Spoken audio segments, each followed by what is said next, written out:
very good afternoon to all of you. Myself, Dr. Alok, and I am presenting on a topic Intrastromal Keratopigmentation, or in a very simplified language, it's a corneal tattooing. None of the financial disclosures. Let's introduce with the corneal opacity. It's really a social stigma. Therefore, to disguise the disfiguring scars day back in the 1st century with the Gallen, he was also using intrastromal keratopigmentation. Keratoplasty might not have been a good option in every patient, either due to a poor visual potential or a good vision.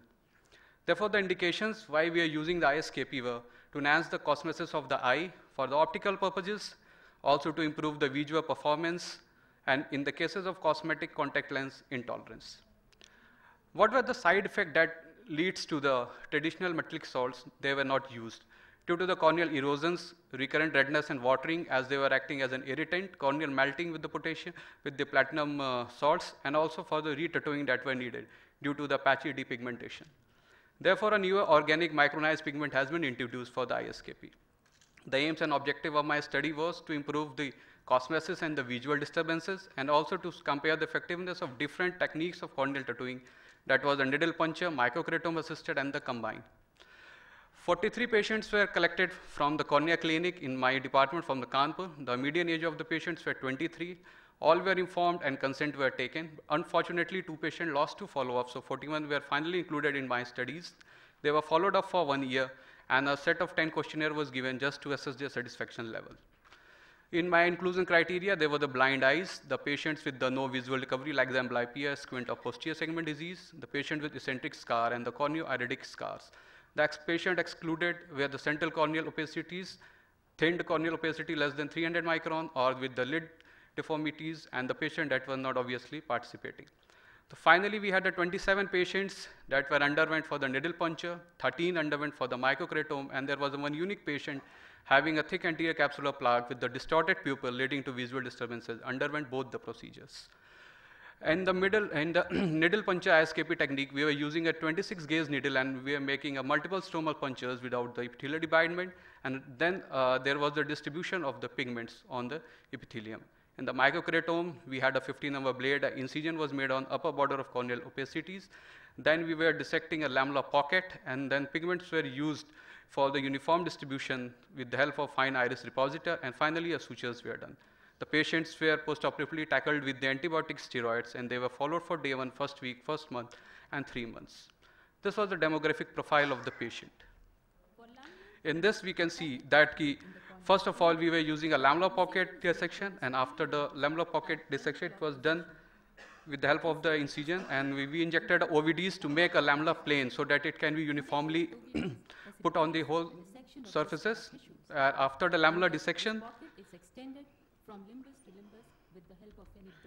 we just used a dye with the help of a blunt iris repositor, and the important thing that we were making the note that there should be limbus to limbus distribution of the dye for the uniform distribution, so that the patient would not be having a problem later on. Just in the result and discussion, the 13 patients from the microkeratom, 27 by the needle puncture, and the 1 of the combined procedures, the post-operative follow-up was having a good result with the microkeratom assisted ISKP. In which most of the symptoms it resolved within a first week, while in the needle puncture technique, the most of the symptoms were persisting for 1 month. 1 patient had the symptom till the first year. Therefore, all patient had mild redness on first post-op day. Lacrimation was more with the needle puncture, and the most problem resolved in 1 month. Patchy loss was seen. This is a case of needle puncture ISKP 2-week post-op, and we can see that it was having a good uniform distribution. The same patient had a result immediately after a surgery. In the slit lamp, it was not having a good result, but if you see on the diffuse light, the uniform pigmentation was seen. This was the patient of the microkeratom assisted ISKP, and she gave a very good result. There was no chances of any irritable eye, as we were seeing in the needle puncture technique. In the combined surgery, it was also more or less equivalent to the needle puncture technique only. This was the patient having anterior capsular plaque with the pseudophakic eye and the superficial corneal opacity, and we underwent both the technique, needle puncture and the microkeratom assisted, and the patient was having a very good result. In the satisfaction level, the needle puncture was not showing a good satisfaction as with the microkeratom, and most of the patients were having a good result, and they were satisfied with the microkeratome assisted. Therefore, to conclude, ISKP with nude pigment is very safe, satisfactory. Microkeratome assisted ISKP give a good smooth surface and extremely satisfactory results. No re-tattooing was seen with the microkeratome, as with the needle puncture ISKP was requiring one or more settings, and it's a very cost-effective technique, and the patient with corneal edema might not have a good results.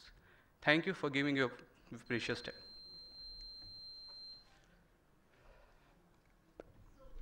Recommend which technique do you think should be used by all of us?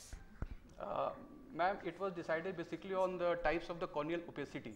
So in the corneal opacity, if we were getting for the superficial corneal opacities, so we were doing a stromal punctures. That was quite, patient was having a little bit discomfort for a first month or 15 days, but there was not more penetration in the cornea. So I would recommend for that. And how long did this persist? I mean, the pigmentation just wore off with time or no? Now, if you are going with the lamellar pocket, it has been persisted. In the needle puncture. In the needle puncture, it was more than 6 months. After a year, we were needed a re-tattooing. For after 9 to 10 months, we were just willing for a re-tattooing. But and till this 6 dye months. is still available? This dye is still available? Yeah. We are just asking that dye from the Mahatma Eye Banking from the Nagpur, and they are just providing this dye. Okay. Thank you. Because recently it went out of market, I think. You are still using it? Yeah. We are using it.